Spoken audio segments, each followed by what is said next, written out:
Comment ont-ils réussi à nous faire croire le contraire? Ils sont forts. Oui, très très très forts, je pense. Aujourd'hui, on nous fait passer la vulgarité pour la liberté, l'hypersexualisation pour de l'émancipation et de la marchandisation des corps. Pourquoi? De l'autonomie. Mais si la vérité était tout autre, et si la réalité, on était en train de perdre quelque chose de précieux, la sacralité du corps, du mariage et de la famille. Générique.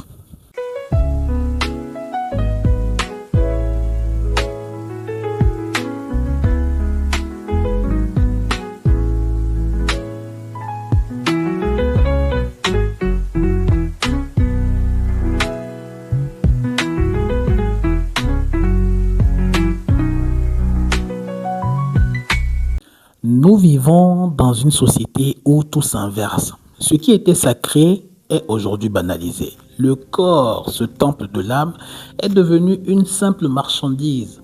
Les écrans débordent d'hypersexualisation et la facilité d'accès au sexe réduit l'engagement à une formalité inutile.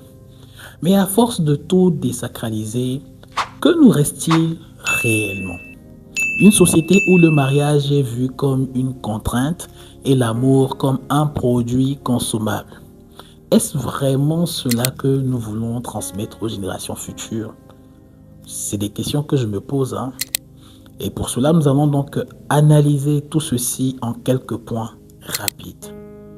En numéro 1, nous allons parler de la marchandisation des corps.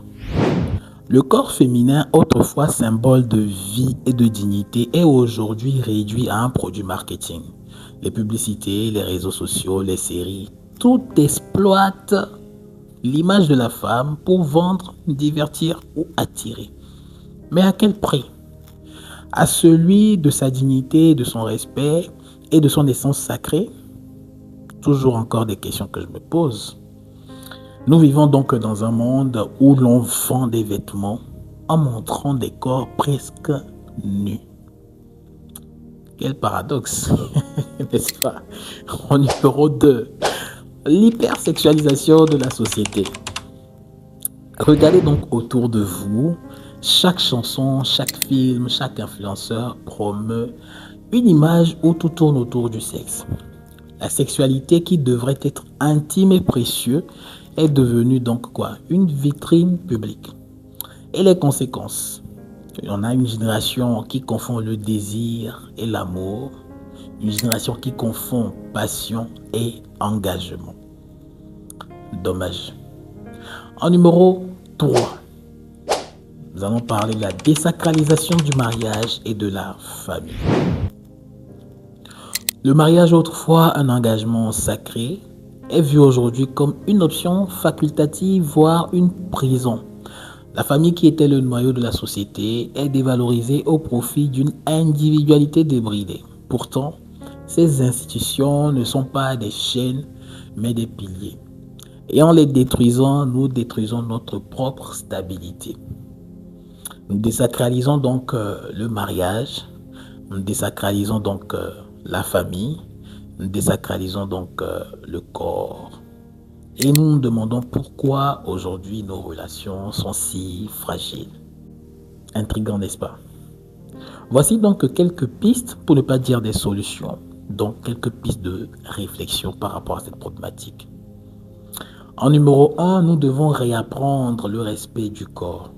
Le corps n'est pas un produit, mais un temple. C'est le véhicule qui nous conduit sur cette terre. Apprenons donc à valoriser sa dignité et sa beauté intérieure, pas seulement son apparence extérieure, puisque ça va au-delà de cela. En numéro 2, révaloriser le mariage et la famille. Le mariage n'est pas une contrainte en soi, mais c'est un pacte sacré entre deux âmes. Et la famille n'est pas une prison, mais plutôt une base sur laquelle tout le reste est construit. Donc nous devons faire quoi? Nous devons investir dans ces valeurs-là. En numéro 3, éduquer les générations futures. Parlons donc à nos enfants de l'importance de l'engagement, du respect de soi et des autres.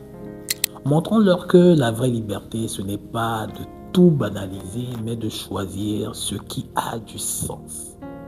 La vraie liberté n'est pas de tout manger, mais de réellement apprendre à contrôler ses désirs. En numéro 4, nous devons rejeter quoi? Les fausses morales. Nous n'avons pas besoin de suivre aveuglément ce que les médias ou les réseaux sociaux promeuvent. Créons nos propres standards basés sur le respect, l'amour et la dignité. On n'est pas obligé de tout recopier de ce qui vient de l'autre côté, n'est-ce pas? Puisque eux ne recopient rien de ce qui vient de nous.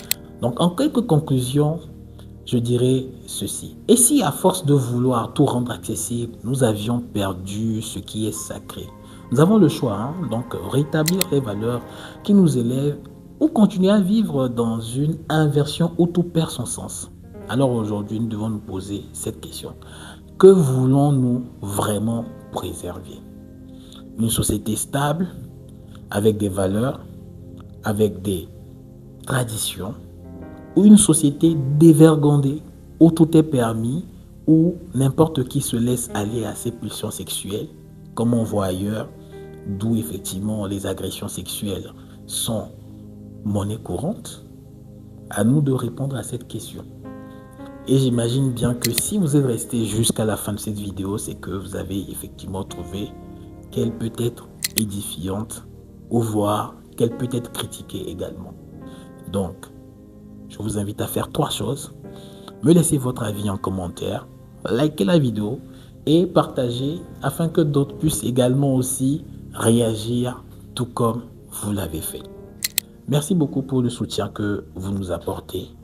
Et surtout, si vous avez des sujets sur lesquels vous voulez que je puisse réfléchir et réagir, n'hésitez pas à me les laisser également en commentaire sur la chaîne YouTube Louis Cadet.